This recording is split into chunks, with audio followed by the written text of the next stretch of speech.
Hello and welcome to It's a Miracle. I'm Richard Thomas. And I'm Nia Peeples. Tonight you're going to discover that miracles can happen anywhere and everywhere, from the top of a snow-covered mountain to the bottom of the ocean. And that's where we're headed first, on a diving expedition off the island of Oahu, into deep waters and a dark cave filled with unexpected terror and an even more unexpected miracle. Rudy Smith and his friend Scott Schindler of Hawaii were both professional divers working at a U.S. Navy research laboratory. But their goal on this afternoon was strictly pleasure. They were on a lobster hunt, headed for an underwater cave where Rudy had never failed to find them by the dozen. Just the two of us went out. We knew what we were going to do. It was short and sweet. We were going to anchor the boat, jump in the water, go down, grab some lobster, come right back out and head back. Because of the short duration of the dive, they each wore partially filled tanks with a limited air supply.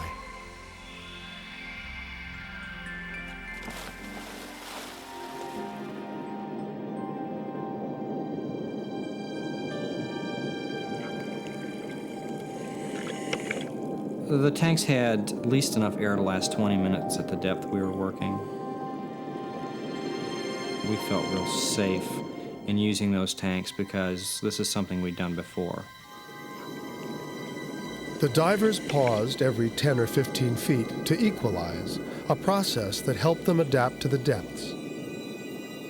If they stayed down too long, they would have to allow time for similar pauses on the way back up to avoid contracting the bends. Whenever you dive deep, there's always a risk of the bends, absorbing too much nitrogen in the body.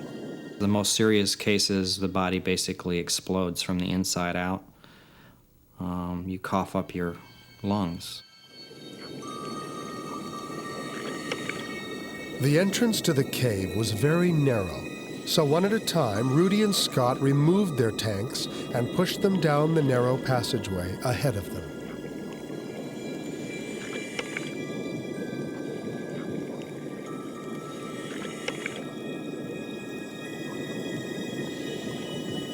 My tank in front of me would catch on things. My shoulders would bump into the walls. It was just a tight experience, like being pinched for a little bit till you could wiggle through it.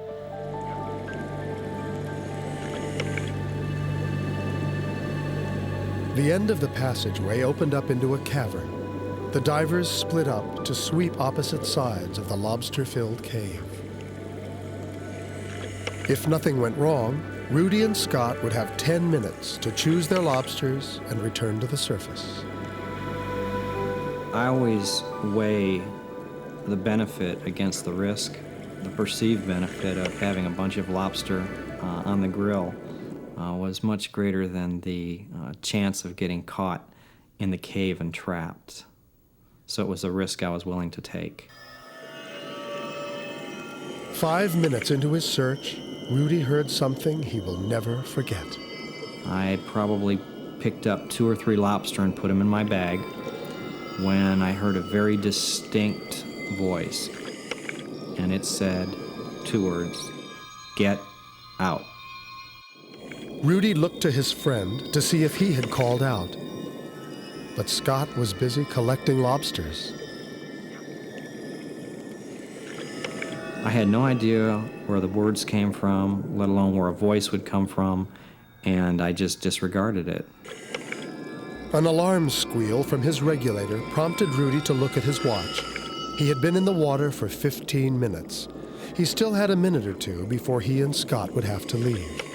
I started to go back collecting lobster, and as soon as I started back, the voice resonated again. It said, "Get out now." Just as clear as if a person were a few feet away from you, speaking very directly, demanding you do something right now. Before Rudy had a chance to respond, he spotted a figure advancing towards him out of the darkness. The biggest moray eel I've ever seen.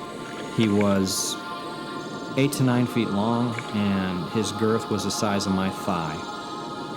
That's a very frightening experience, to have 8, 9 foot of eel moving directly at your chest. The eel latched onto Rudy's lobster bag, and the ensuing struggle began to churn up silt from the ocean floor.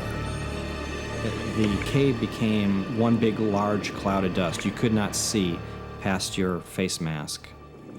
Rudy let the eel wrestle the lobster bag away from him, but now he faced a more deadly situation. His air supply was almost gone. The amazing conclusion when It's a Miracle continues.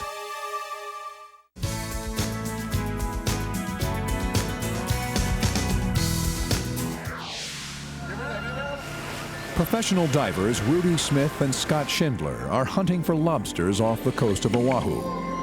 After entering an underwater cave, a mysterious voice urges them to leave. Disregarding the warning, they're confronted by a huge moray eel.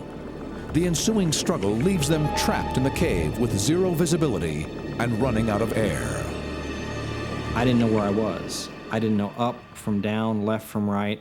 I couldn't see my partner. I couldn't see with my light. It would give me no sense of direction. All I could see was the cloud of particles suspended in front of my mask. I started to panic. I didn't know if the eel was going to attack me, bite me. I couldn't find my way out. I started bouncing off the walls looking for the opening to the cave.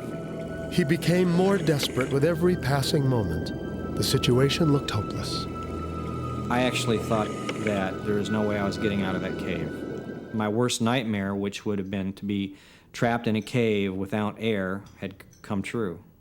I knew I was going to die. I knew suffocation was not a pleasant way to die, and here I was in a cave getting ready to suffocate. As Rudy inhaled the last fumes of oxygen from his scuba tank, he gave up hope of surviving. At that very moment, he felt something take hold of his body. Someone grabbed me from behind and began guiding my body, and that feeling was a feeling of safety, a feeling of being embraced and held and being okay, and I just totally relaxed and went limp, and that someone took me out of the cave.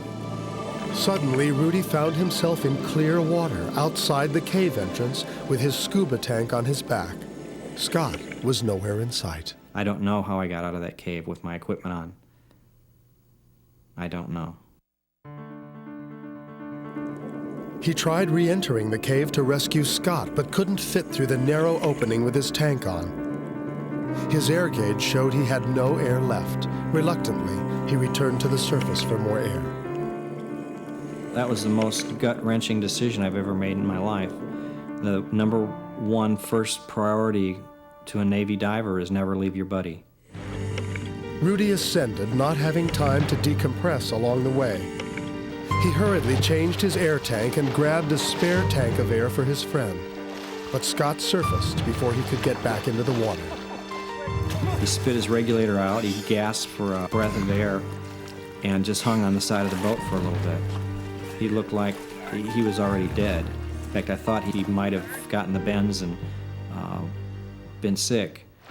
Once Scott recovered enough to talk, they marveled over the fact that they both had risen to the surface without pausing to decompress. We should have been perhaps paralyzed, or worse, brain dead. And yet we were alive without any symptoms. But that was just one remarkable event among many. Who had voiced the two warnings that Rudy heard?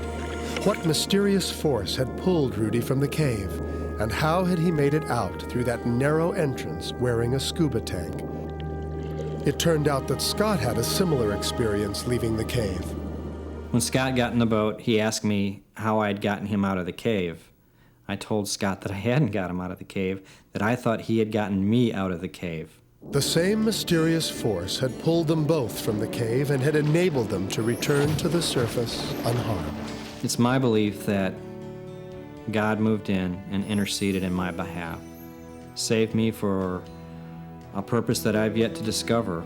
It was an experience that would transform Rudy's life. It was a divine moment. It was being given a second chance.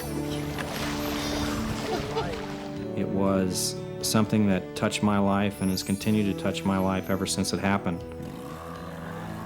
So, to me, it's a miracle.